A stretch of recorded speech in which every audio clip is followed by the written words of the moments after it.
Kamu bilang untuk mencerdaskan, oke, tapi di balik ini banyak orang-orang yang tersakiti karena nggak semua orang yang ibaratnya kehidupan itu sesuai dengan apa yang mereka inginkan. Tapi di sini paling tidak masih banyak orang-orang generasi muda kita yang ingin belajar untuk sulap. Terakhir begini ya sulap nggak ada lagi.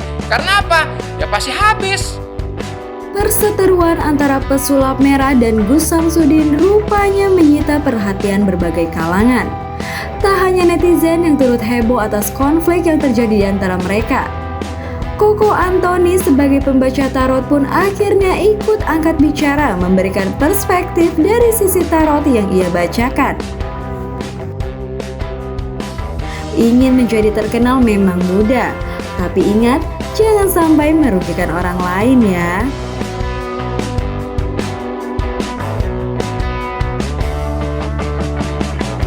Jadi kalau pandangan saya sebagai petarot, sebenarnya di sini hanya salah komunikasi aja, ya. Bukan kurang komunikasi, tapi salah komunikasi. Seorang pesulap masuk dalam dunia paranormal, ini sebenarnya tidak nyambung. Biarpun dia mempunyai satu misi-visi. Nah, ini yang harus lebih kita ingatkan. Paling tidak di sini dia harus bisa memberikan satu pembenahan. Sekarang kita lihat dari tarot. Pertama satu, memang benar ya, dia ingin menunjukkan yaitu satu keterbukaan. Paling tidak kita diajarkan untuk pintar. Ini versinya ya dari si pesulap. Jadi si paranormal sendiri di sini ibaratnya ingin menunjukkan di mana bahwa apapun yang dia derita dan akhirnya bisa disembuhkan. Cuman gara-gara salah memandangnya, ini yang menjadi rancu. Jadi si paranormal pun ibaratnya mengadu gara-gara pencemaran nama baik, sedangkan si pesulap merasa bahwa dia ini benar. Nah, ini terkadang jadi tidak sesuai dengan apa yang mereka kerjakan di awal. Sebenarnya mereka ini tidak boleh terlalu melebar, karena masih banyak orang-orang di sini yang menggeluti profesi, ya.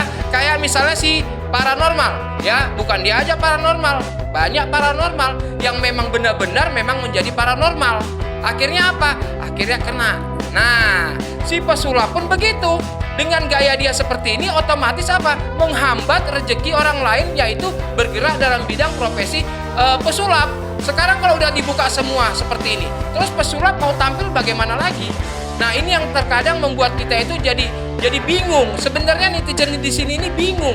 Karena mereka kebingungan ini, makanya ngambil garis besarnya bahwa si pesulap ingin membuka atau ibaratnya ingin mencerdaskan. Sebenarnya ini kejadian ini sudah lama lah. Jadi kalau sekarang dibuka, sebenarnya ini cerita yang buat saya sebagai petarot sebenarnya ya cerita lucu-lucu aja, nggak usah dianggap terlalu serius. Karena ini kejadiannya bukan kejadian baru seminggu. Ini kita belum lahir pun, ya, kita belum lahir pun ini sudah ada yang namanya paranormal atau sebutan dulu itu dukun, ya.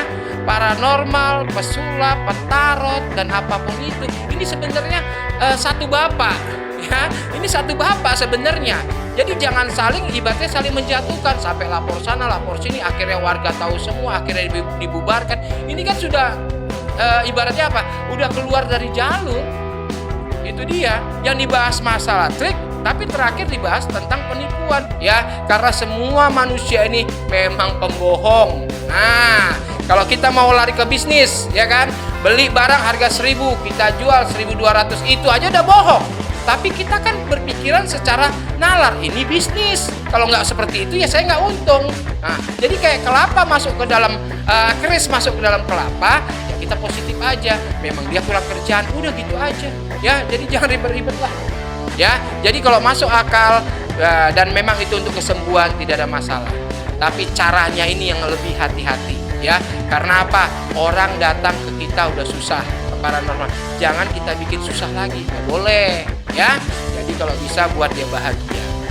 Untuk mendapatkan berita terupdate, tekan tombol subscribe, like, komen, dan nyalakan tombol loncengnya.